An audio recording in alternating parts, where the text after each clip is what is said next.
Welcome back. Mid-Missouri, if you stepped outside today, you definitely felt those strong winds pushing you. Our ABC 17 Storm Track meteorologist Chance Gotch is diving deeper into the science of what caused those winds to ramp up in tonight's ABC 17 Storm Track Insider. Chance?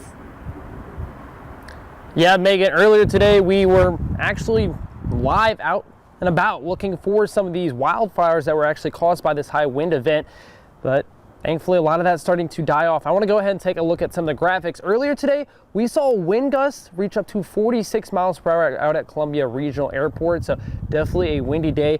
We're still seeing some fire alerts. That's going to be in southwestern portions of mid-Missouri. Now, thankfully, a lot of those are only set to expire at 9 p.m. So once those are set to expire, winds will start to die down across much of mid-Missouri. I want to go ahead and take a live look, though, as we can kind of look at the winds across much of mid-Missouri to kind of see what we're looking at now, since a lot of that is kind of pulling back down. We're seeing winds back out of the southwest, still seeing them into the upper teens, some areas every now and then gusting into the lower 20s, but not going to be seeing double the wind gusts that we saw earlier today.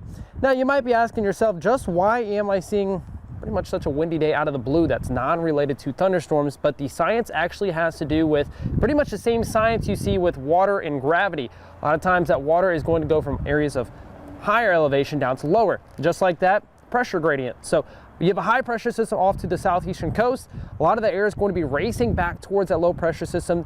A lot of times the atmosphere is trying to reach an equilibrium, so it doesn't ever get there. It's always those winds going from one area to the next. So it's basically going to be a change in pressure. Now, those high wind event days are typically going to be a stark change in pressure over a short distance, which lead to those increased winds. So whenever we see those white lines, which we call isobars, they're going to be equal lines of pressure getting a little bit closer. Well, that's going to be pressure changing in a shorter distance in a shorter amount of time, and that's going to lead to those heavier wind gusts that we saw earlier today. Now, with that being said, a couple tips in safety on days like today and even in the future, especially with drought conditions we're seeing here in mid-Missouri. You're never going to want to leave campfires unattended. It's very smart to adhere to burn bans and warnings, especially southwestern portions of mid-Missouri right now that's under that fire weather warning. And we're going to continue to make sure that we discard, extinguish cigarettes, just because a lot of times people will flick those outside of cars. That's what causes a lot of these, and you're going to want to make sure that you keep vehicles off dry vegetation and obey orders from local officials. That way you can do your part to help keep people safe. Reporting live outside of ABC 17 Storm Track Studio, I'm ABC 17 Storm Track meteorologist Chance Gotch.